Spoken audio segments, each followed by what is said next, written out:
So the value of exploration is that inherent in its difficulties and challenges, it forces us to open our minds to possibilities and to be creative. And in doing so, a lot of these cases will unlock knowledge and technology that is directly applicable to solving some of our problems on Earth.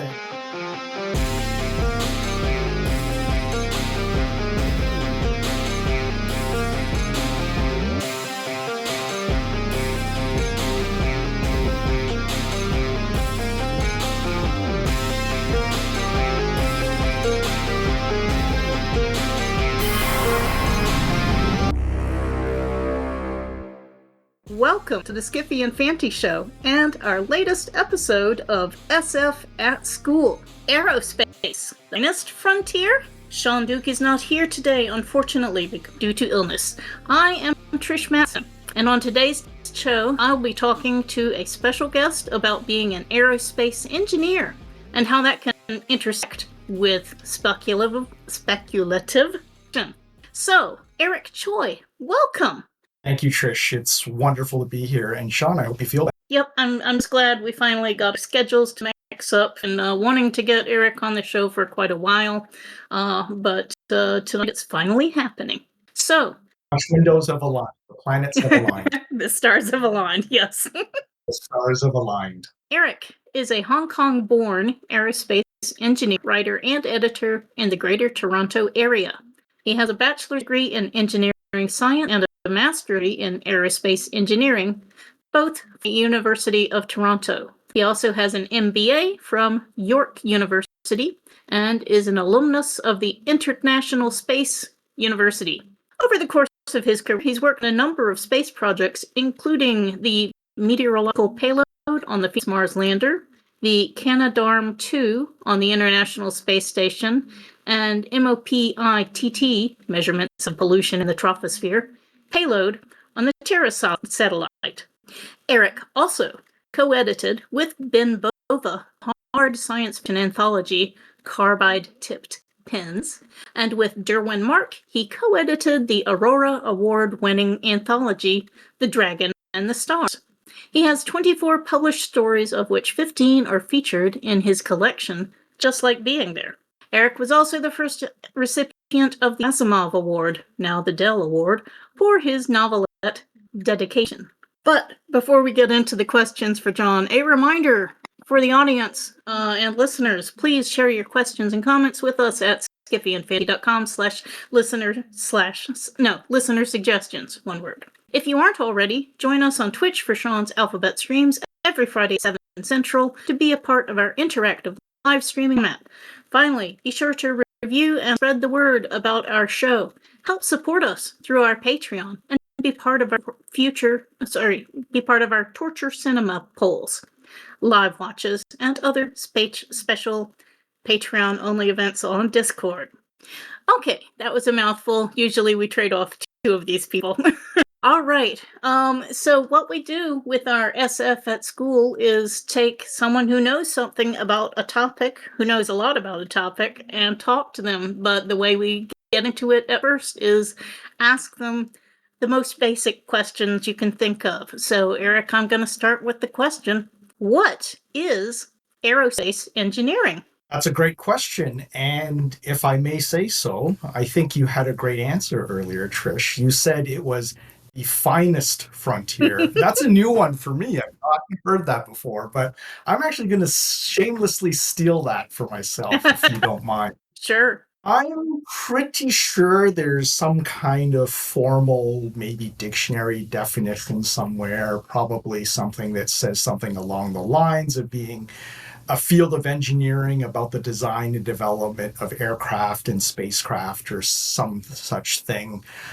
I think my own personal definition, maybe a little bit closer to my heart, is ultimately I think it's a field about possibility, about doing things that people had not done before and enabling people to go places and do things that historically hadn't been done before in sort of like the centuries and millennia of human existence. And I think that's tremendously exciting. It's the cliche about, the old saying that if humans were meant to fly, then some deity would have given us wings. Well, we did fly, and it wasn't some deity that gave it to us. We did it through ourselves, for ourselves, through hard work and through ingenuity and creativity and human will and reason and rationality. Another basic but broad question. Where is aerospace engineering? And you can answer that in whatever direction you want.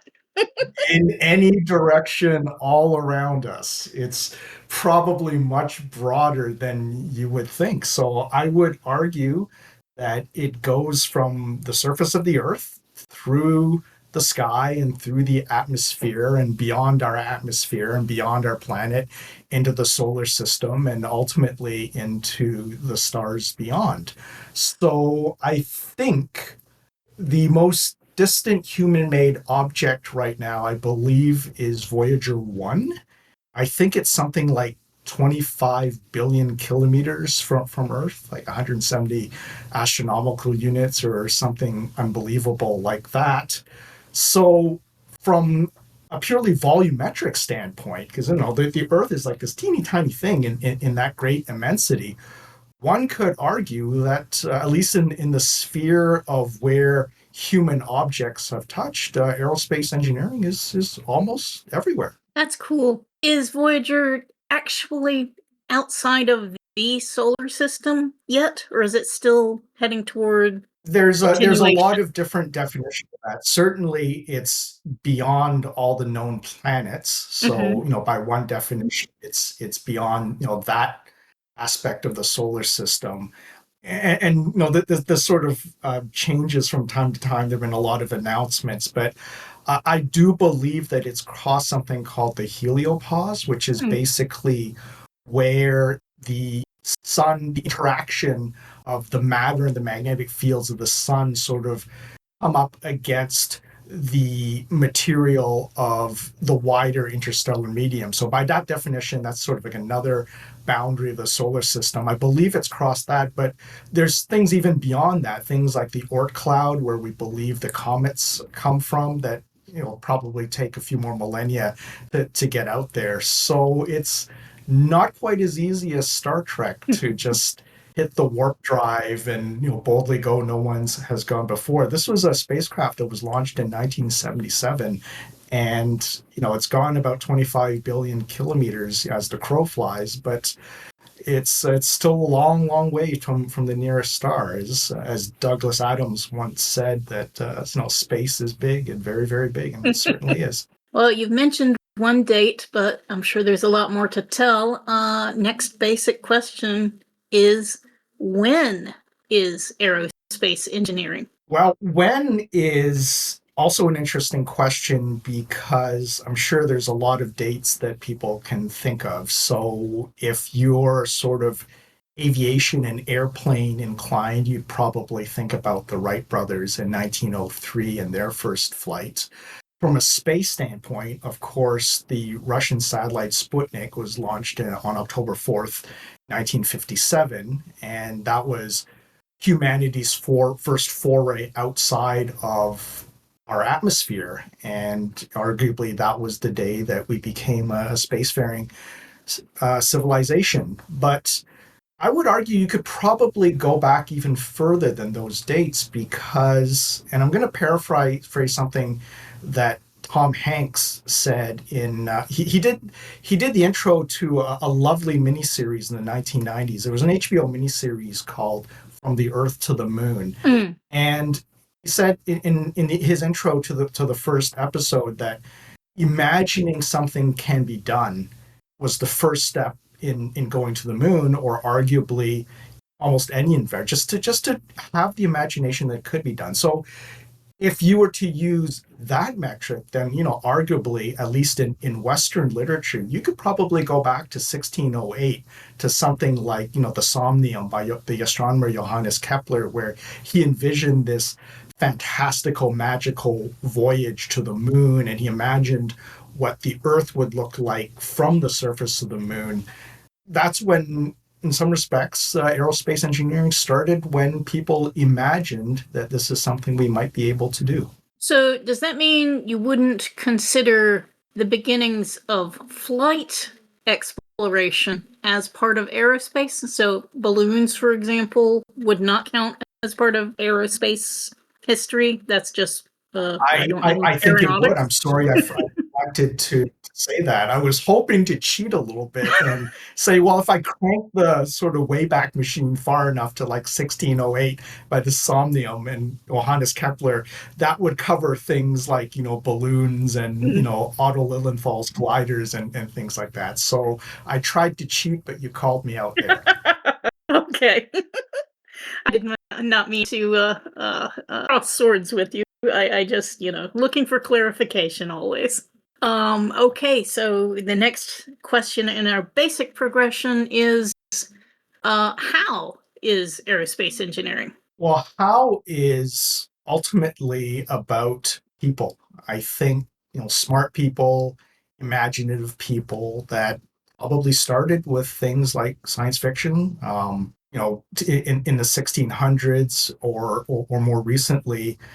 You'll find so many engineers, so many scientists, and so many people in other walks of life and other professions who say that they've been inspired by speculative fiction and literature. So that was sort of the inspiration and the who and the why. In terms of the how, there's a definition I like, that engineering is human creativity constrained by physics. So, aerospace engineering, being one field of that, is to me creative harnessing of physics to enable humanity to do things, as I said earlier, to do things and to go places that we'd never been before. And finally, in the basic roundup, why is engineering? You've touched on aerospace engineering. You've touched on this a little bit, but if you could expand a little bit. If you perhaps like me to expand a little bit beyond aerospace engineering, perhaps to engineering in general, and the why.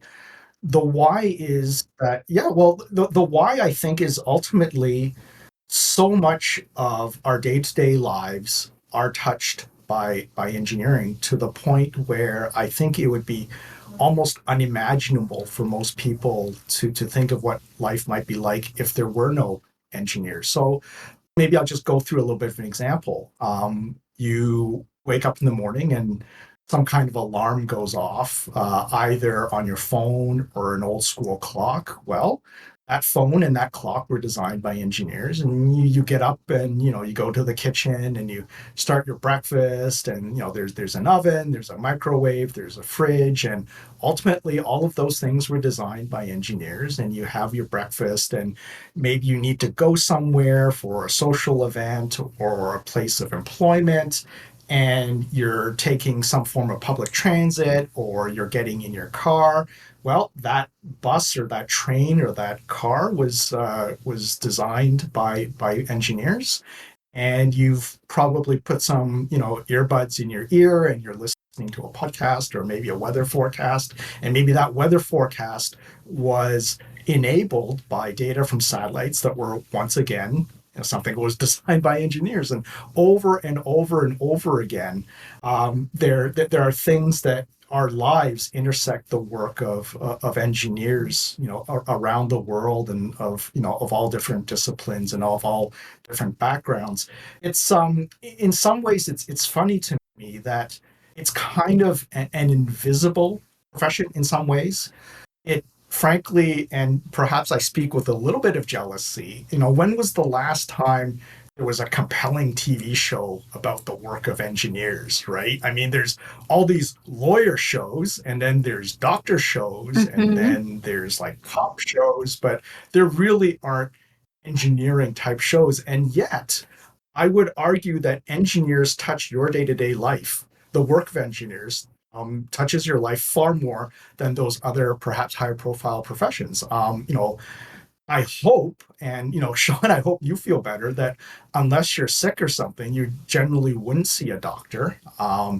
unless you have, heaven forbid, some kind of legal trouble, you're probably not dealing with a lawyer. And yet, day in and day out, just from what I described earlier, you are touching and interfacing and interacting and living your life in a world that was designed and built by engineers. And in a way, I find that quite remarkable.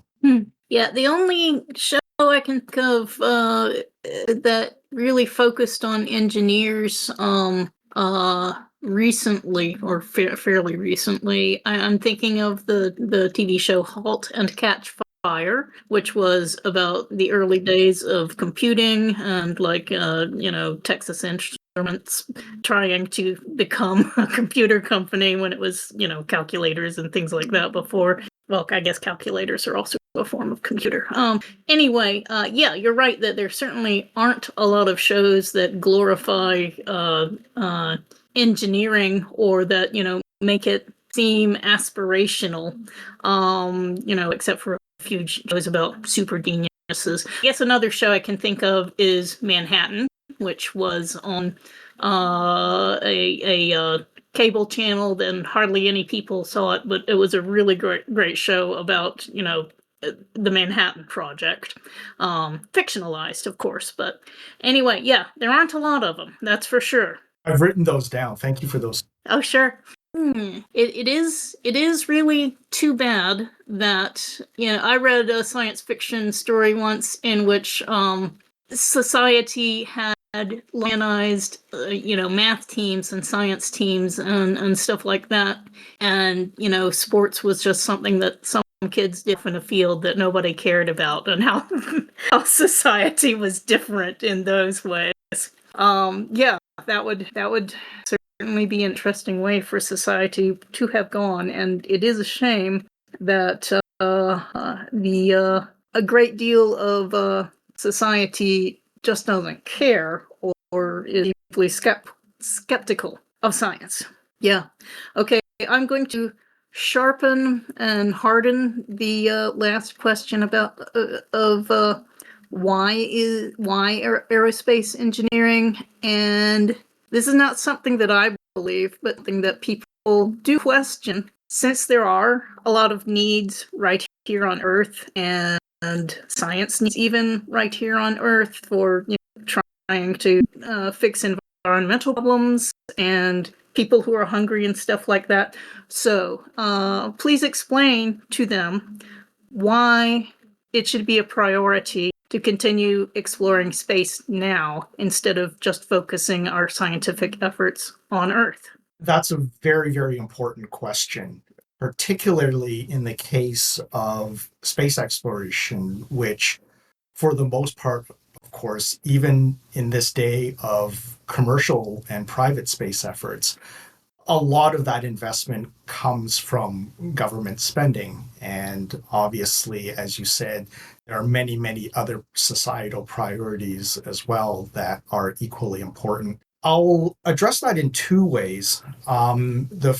Sort of, in some ways, indirect reason, and then a very direct reason. So, the indirect reason, I'm actually going to paraphrase something that I liked, which Neil deGrasse Tyson once said. And so he gave the example that, imagine if you had a practical problem. We were talking about kitchen appliances earlier. So you have a practical problem that we need to build a better oven. So imagine the case then, oh, I need a better oven. I'll probably get some thermal engineers. I'll probably get some mechanical engineers. And sure enough, they'll put their heads together and they'll build you a better oven. What they will not build you is a microwave oven, because a microwave oven comes from a completely different field of engineering science. It actually comes from radio technology, not thermal. So the value of exploration is that, inherent in its difficulties and challenges, it forces us to open our minds to possibilities and to be creative. And in doing so, a lot of these cases will unlock knowledge and technology that is directly applicable to solving some of our problems on Earth. And I can cite one example out of many is, some of us might be old enough to remember when the Hubble Space Telescope was first launched, they had a spherical aberration problem in the primary mirror. So they developed algorithms to process the observations from the Hubble and basically digitally take out the optical flaw. Very difficult, very challenging problem. But what it resulted in was software that other people suddenly found was applicable. Hey, I can apply this to digital mammography and help detect breast cancer. And that's exactly what happened. So there are these indirect benefits of opening the frontier and exploration. And there are many, many cases. So that there are, in fact, direct benefits as well. So, for example, it was from our studies of, for example, the planet Venus, which is very hot because of a runaway greenhouse effect, that we first started getting inklings of, well, wait a minute, we're putting all this car atmosphere. Is this having a similar climate change effect? And short answer is yes. I I very recently had the privilege. I was working for a remarkable company called GHGSat, and they, for example, have deployed a constellation of satellites that monitor precisely these greenhouse gas emissions around the world. And with the intention that this enables people to mitigate, to shut down things like these methane leaks in the oil and gas sector, and emissions from landfills and this, and help directly mitigate climate change. So these are just a few small examples of very direct benefits that arise from natural curiosity of the exploration of space. Yeah. In addition to just the joy of learning about the universe, you're saying that basic science and exploration brings unexpected benefits to humanity, and that even if we don't know what the result of some scientific study is going to be, that we should continue looking around us to find out more because it can come back and help us directly. That's exactly right. It's basic science, basic research for the sake of curiosity is the raw material of future innovations. So if you were to go back to, say, the late 1900s or early 20th century, when people were experimenting with things like electron guns or something, they this was purely for scientific curiosity, and they would have no idea that once this was published in literature, that hey, it sparks ideas in other people, and suddenly you have things like, well, for better or for worse, you have things like television, for example. Mm-hmm. And so it's sort of like the seed corn for future benefits, I think. Obviously, also science can be misapplied. The very discoveries that people often will seize upon something and go way too far with it. Like, for instance, the way once radium was discovered, it got put into everything. Watches and makeup, and people. A lot of people suffered severe health effects and died through thinking that they understood a thing and being excited about it and being wrong. And then, of course, uh, there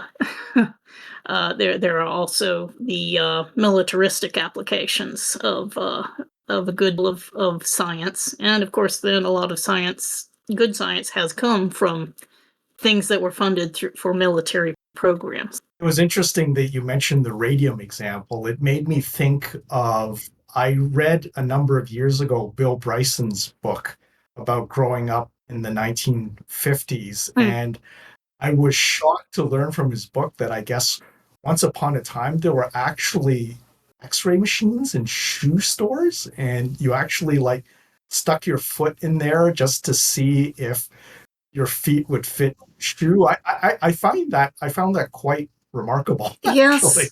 Yeah, people get all excited about latest advances before they're really ready, before people understand all the implications that are going to come from that. Yeah.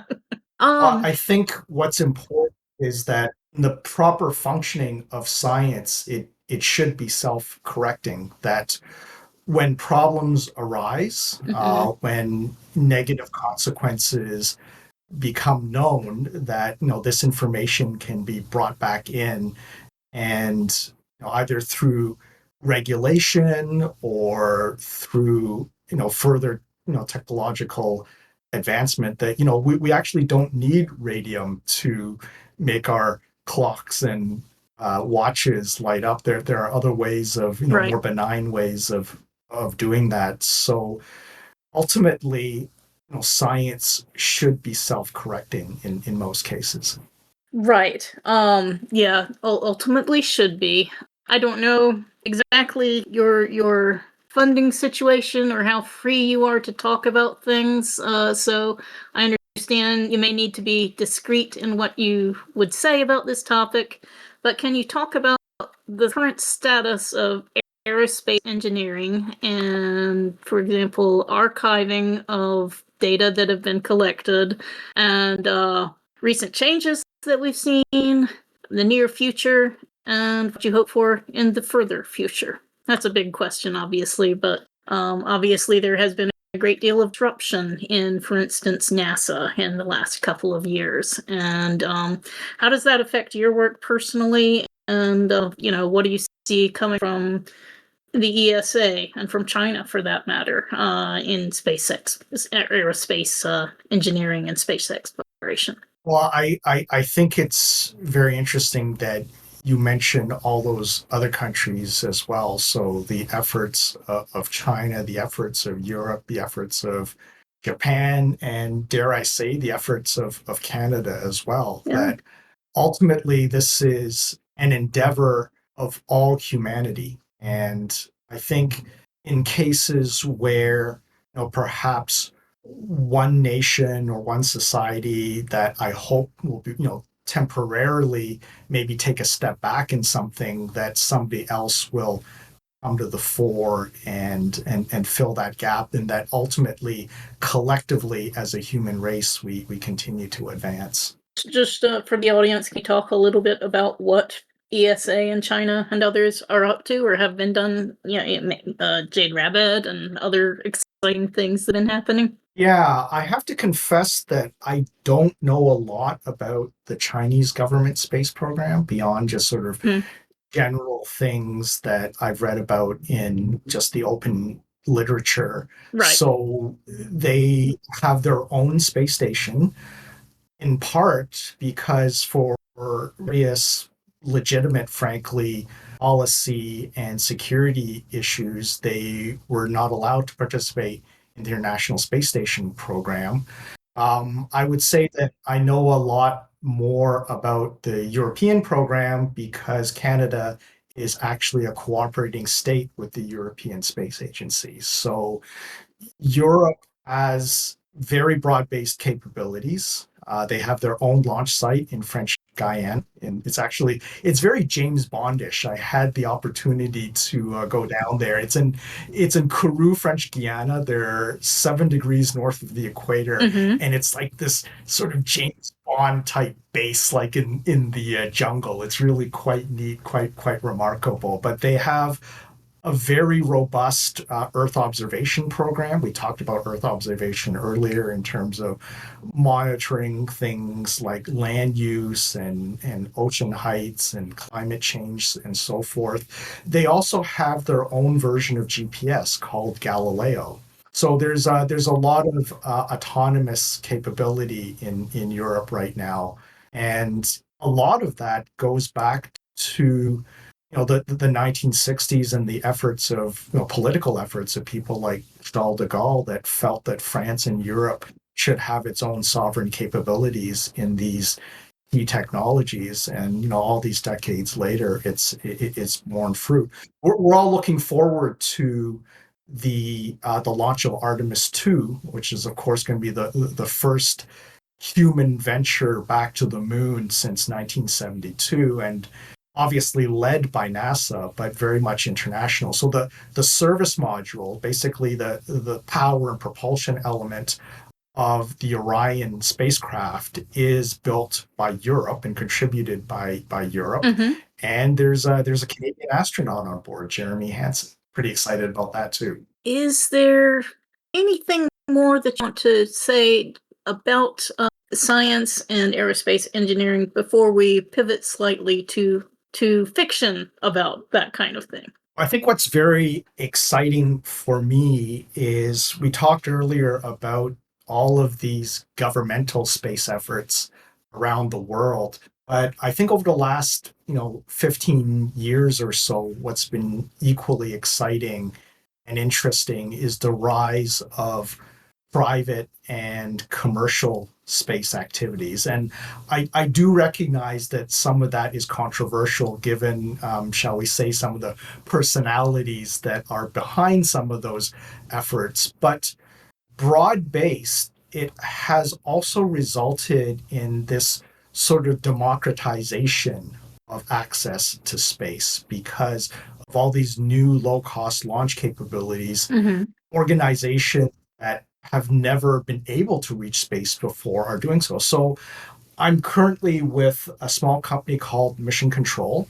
We have just about 30 people, and thanks to these commercial opportunities, we have a satellite in space called Mission Persistence, and that's, I think, something that a 30-person company would have been unimaginable like a few decades ago.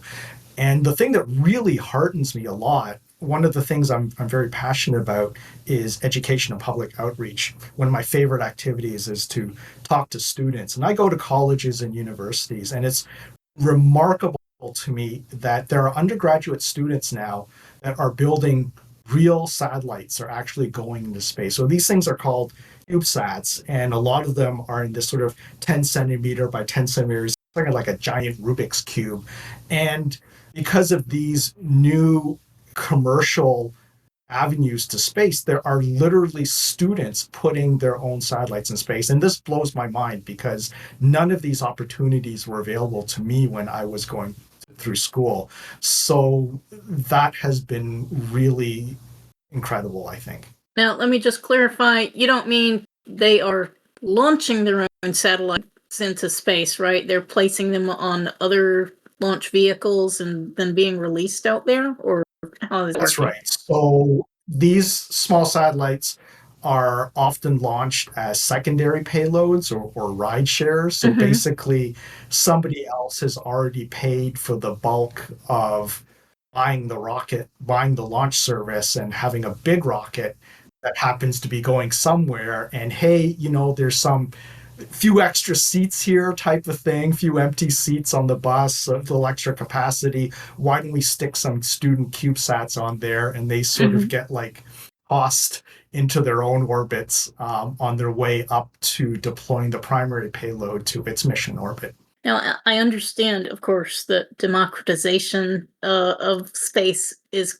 really great, but is there danger of losing organization? Too many sites up there, they can crash into each other. That kind of thing. What kind of complications is that introducing, and do you think that those are being handled? That's a very serious problem. The problem of space debris, the Hmm. problem of potential collisions in space. So I think we talked earlier about space being really, really big and how far away Voyager is, like 25 billion kilometers away. But the most popular orbits are only a few hundred miles above us. Mm. And even within the altitude, there are certain what are called inclinations or certain planes of orbits that are particularly useful for things like Earth observation or communications. And so there's sort of more congested orbits than others. And certainly when you have organizations like Starlink or Amazon Leo and potentially other constellations that are literally blasting thousands of satellites up there, the coordination of not just the orbits but the radio frequency interference potentially between communication satellites. All of these things need to be coordinated. And there are some guidelines for these things. So, in the case of space debris, there is Hmm. something called the IAC, which is an international guideline that a satellite is supposed to be brought down and re enter the Earth's atmosphere 25 years after the end of its useful life. And there are discussions right now to further reduce that. That 25 years is too long. That maybe it should be something like 5 years. So, the efforts are underway, but this whole space debris problem is quite real, and I think needs to be taken even more seriously. We talked about the Chinese space station earlier. They actually had to bring down one of their crews recently on a different vehicle when there was evidence that their primary vehicle had been hit by a piece of space debris and perhaps dangerously compromised. So this is not the movie Gravity. This is not science fiction anymore. It's a very real threat. Not just a hypothetical. It is absolutely not hypothetical, and you can probably do an online search and you'll see that over the years there has been concrete evidence of a number of uncrewed satellites that we believe had been hit or compromised by space debris.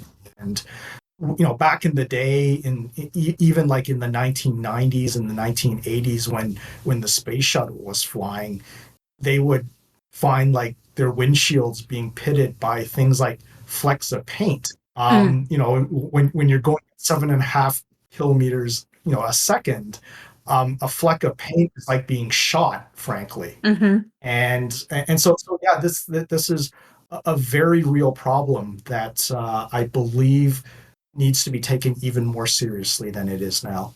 Well, beyond the science itself, of course, one way to keep people interested is to write stories about people who are doing this stuff. And so there has been science fiction for a long time, since long before we went to space.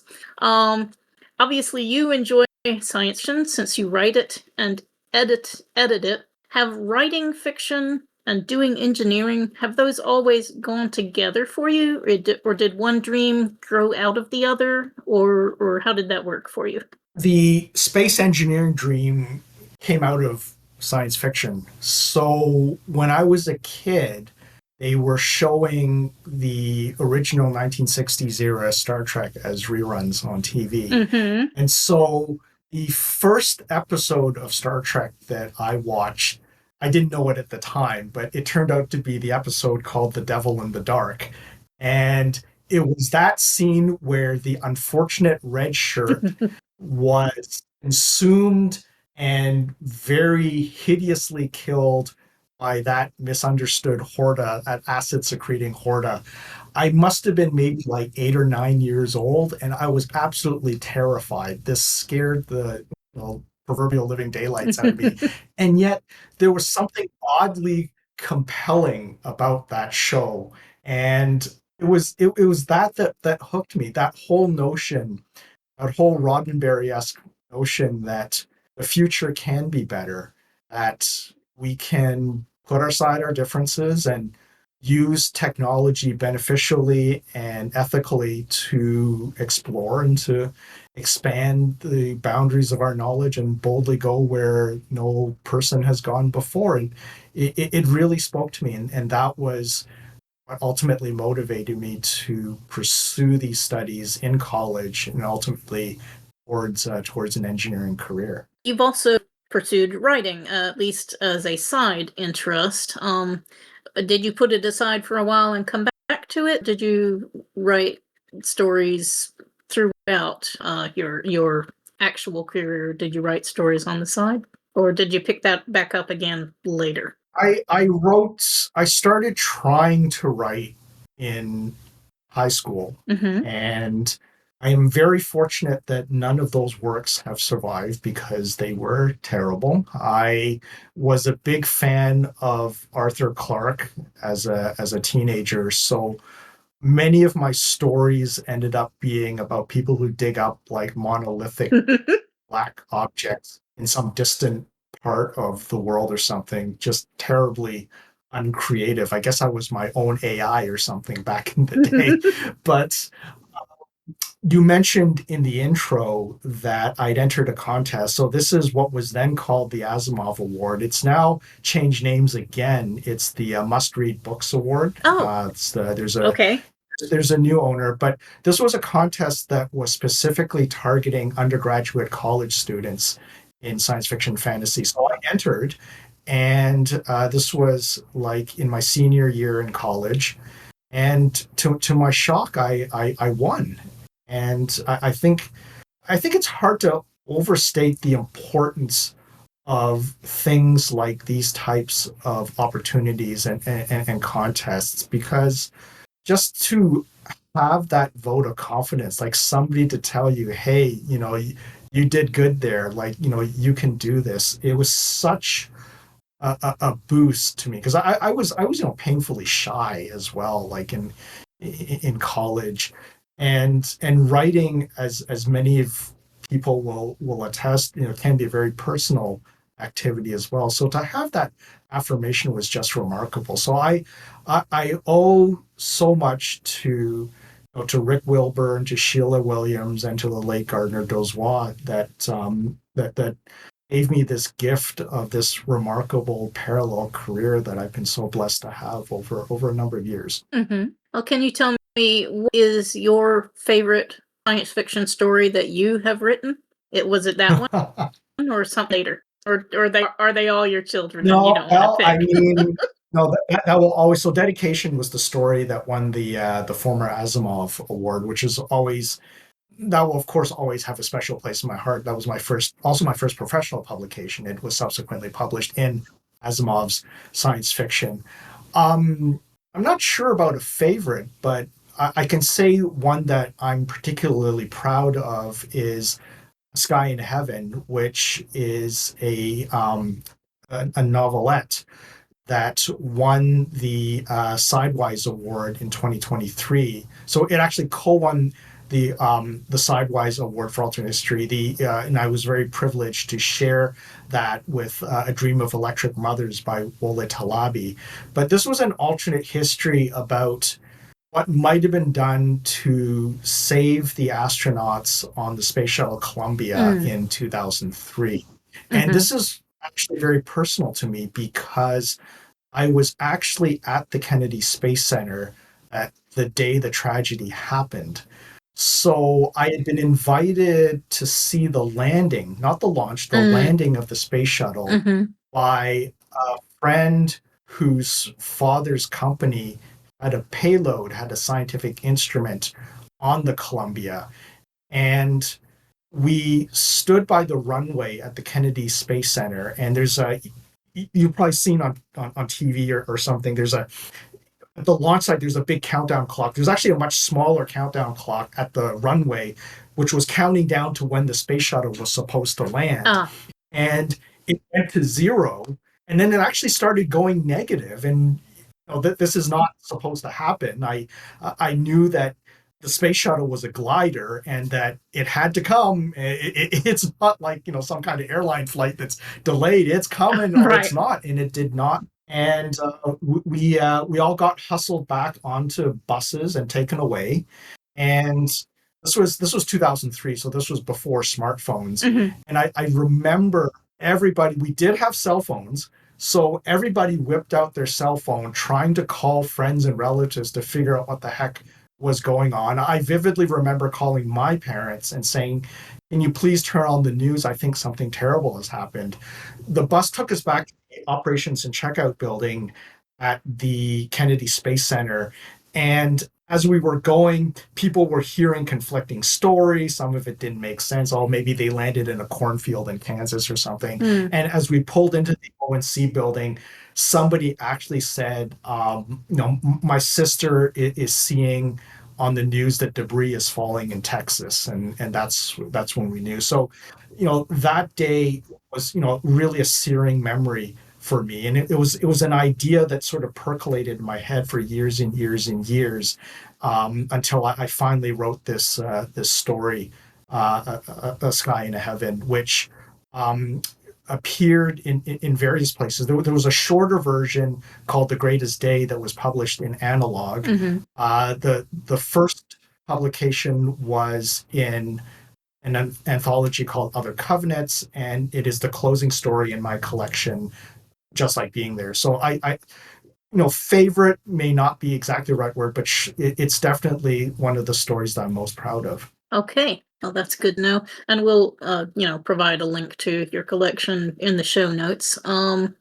Let's see. Well, other than you've written, can you tell us what's your favorite science fiction story or novel that you've read, or one or two of them? And also, do you have any top recommendations for movies or TV, or do you basically have to turn off your brain to enjoy science fiction movies and TV? Well, I can talk about some of the novels I've read recently that I really enjoyed. So I really enjoyed Semiosis by Sue Burke. Mm-hmm. So this is set on an extrasolar planet, and where it turns out the dominant sentient life form is actually plant based, and there was just so much interesting biology and I guess to some extent neurology and psychology in there. It was just absolutely fascinating.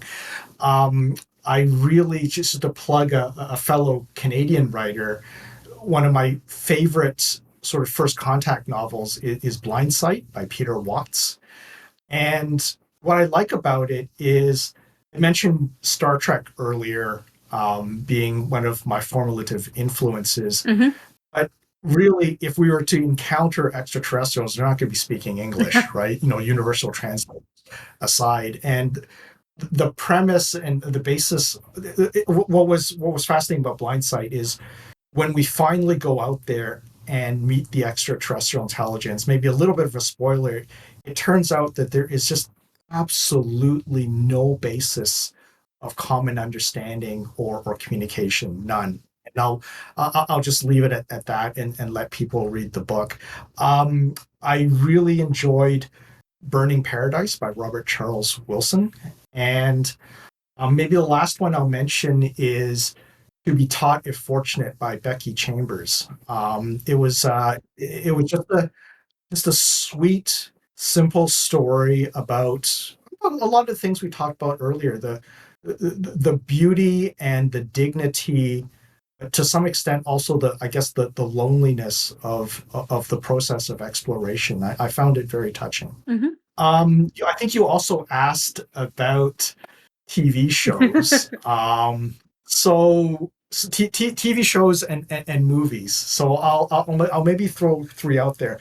I mentioned in my earlier remarks the series that Tom Hanks, I believe, produced in the From the 1990s Earth to on the Moon. for HBO, From the Earth to the Moon. So that was like a whole chronology of the Apollo program.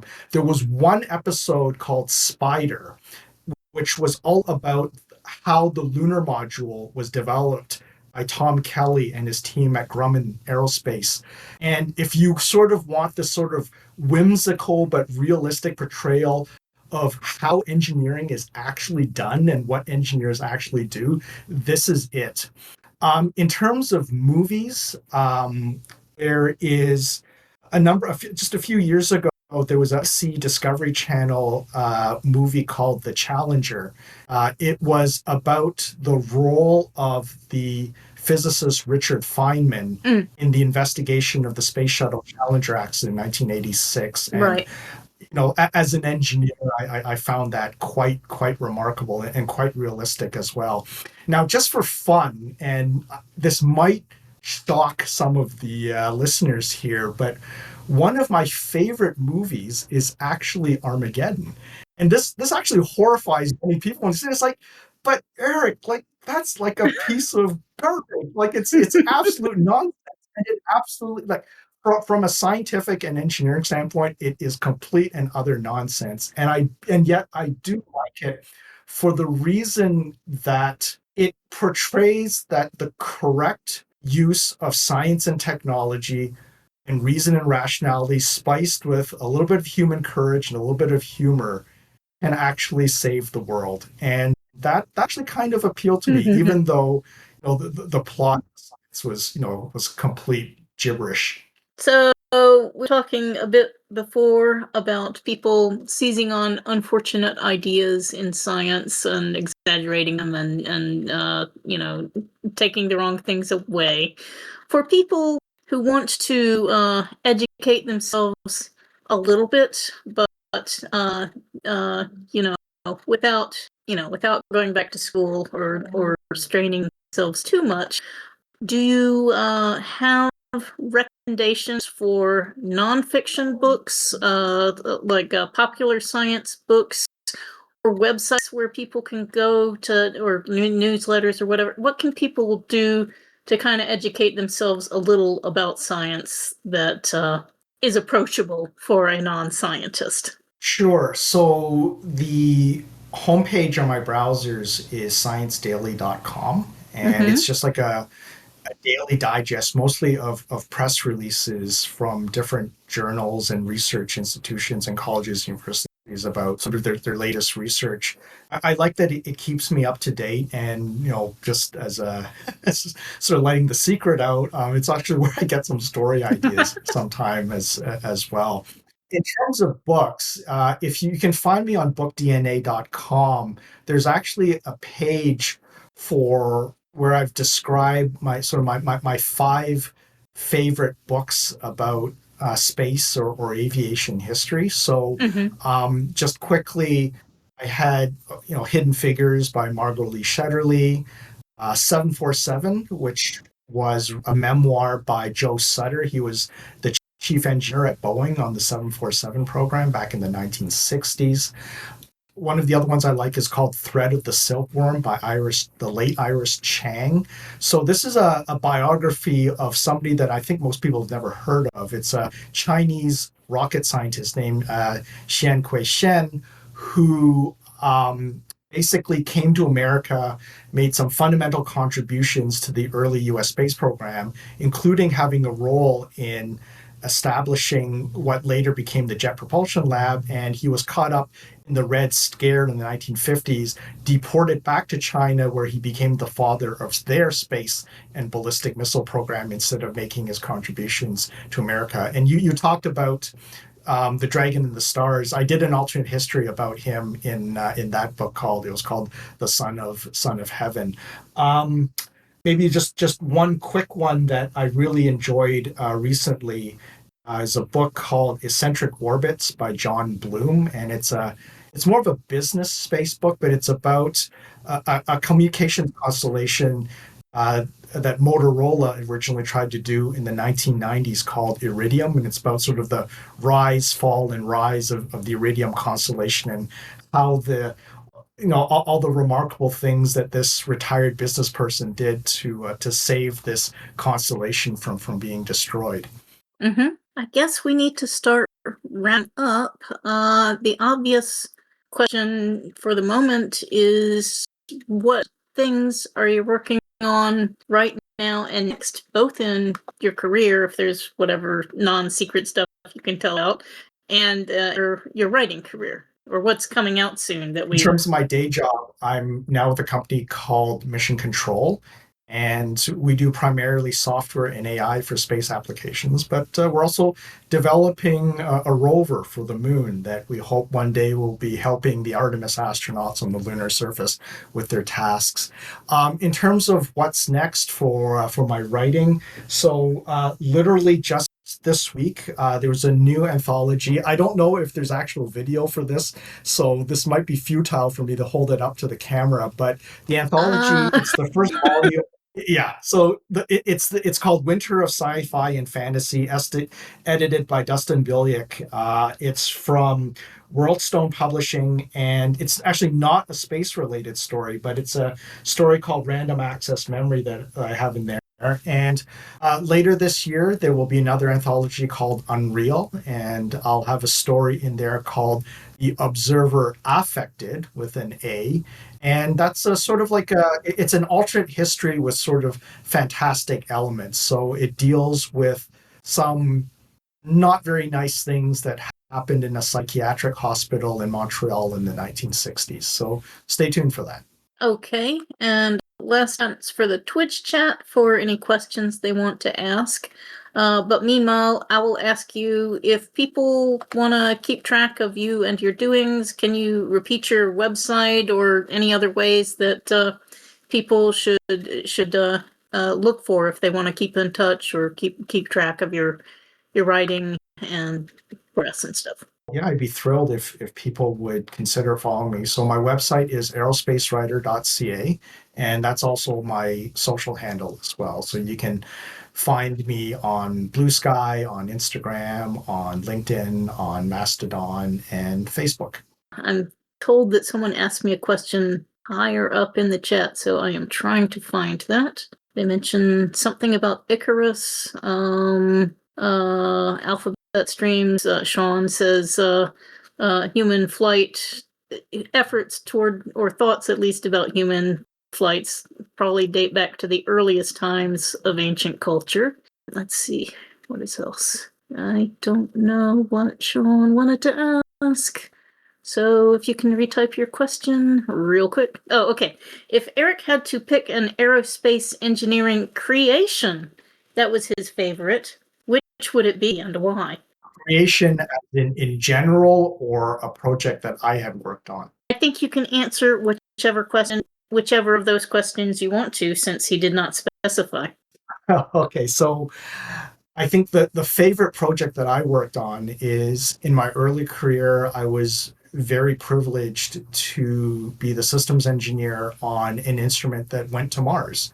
So this was a meteorological mangled a Meteorological.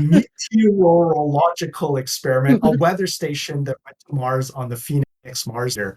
And what was special about this, it had a laser instrument, what's called a LiDAR, light detection and ranging, that basically bounced laser light off of particulates and suspended aerosols in the lower Martian atmosphere, and you get profiles of the near atmosphere of Mars. And what was one of the interesting discoveries of this instrument, and perhaps appropriate for a Canadian instrument, is that it confirmed that water snow actually does fall on Mars. I think that's sort of Wow. my favorite project. So sort of one that I had the privilege of engaging in or being involved in Mm-hmm. directly. In terms, in general wise, there's probably just so much cool stuff out there. But maybe I'll close with one of these fun geeks discussions I once had with some of my former classmates, and they asked me, if you had to choose a Star Trek technology, would it be the transporter or the replicator? And one of my colleagues said, why the replicator? Of course, because you would use the replicator to make a transporter, right? Mm-hmm. Yeah, the technologies certainly seem as though they would be closely linked. They would Absolutely. be closely linked. They're derived technologies, yes. Mm-hmm. Yep. Well, listeners who want to hear even more about Eric Choi and his fiction can go back to an episode where we interviewed you, not me, because I wasn't with Skippy and Fanty back then, but there's actually an episode from 2014 that Eric Choi was on, so y'all can find that too to find out even more.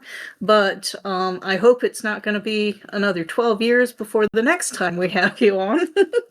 Well, over geological and cosmic time, that's 12 years is very short, but Oh, that's obviously true. long from human time scales. So this has just been so wonderful, an absolute pleasure, and so happy, so honored that you'd have me back. Thank you so much. Absolutely. It's been a great pleasure for me too to talk with you here. And that's it, folks. If you'd like to let us know what you thought about this episode, send us an email at skippyandfanty@gmail.com or join our Discord via our Patreon page. You can all find us on Blue Sky, Threads, Mastodon, YouTube, and more. All these links are at skippyandfanty.com/skippythings. Also, don't miss us every Friday at 7 p.m. Central on Twitch for our live show format. That's at twitch.tv/alphabet streams. Finally, if you like what we do, please spread the word about us, leave us reviews on our favorite podcast apps, and support us at patreon.com/scanfanty. Thank you to all of our Patreon supporters: Andrea the Alluring, Cameron the Chthonic, Carolyn the Benevolent, Carrie the Divine, Chris the Incandescent, Dan the Transient, Danielle the Cultured, David the Debonair, JC the Jocular, Jeff the Gracious, Joseph the Jovial, Juan the Junctional, KB the Kind, Karen the Kick-Ass, Kat the Kinematic, Matthew the Magnificent, Paul the Pious, Phoebe the Eloquent, Robin the Bold, Ryan the Resilient, Sarah A. the Sensational, Sarah E. the Sublime, Sarah O. the Rapturous, Scott the Gentleman, Stephen the Strange, Kari the Thorough, Tanya the Triumphant, Trish the Imperturbable, that's me, Victor the Valiant.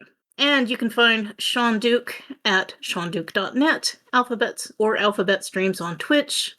And you can find me, Trish, at Skippy and Fanty, writing reviews about once a week, joining podcasts at least once a month.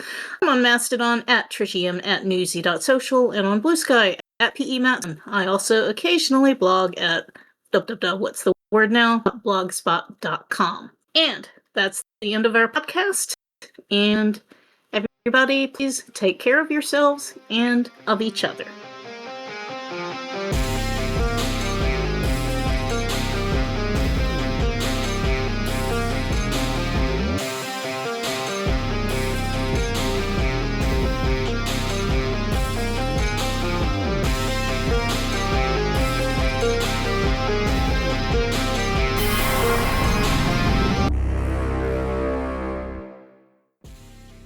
If you want to support this show, you can go to patreon.com/skiffyandfanty or skiffyandfanty.com, our website, where you can get access to all of our fancy things. Our music comes from Holy Mole. You can support him and his work at patreon.com/holymole. Thank you for listening.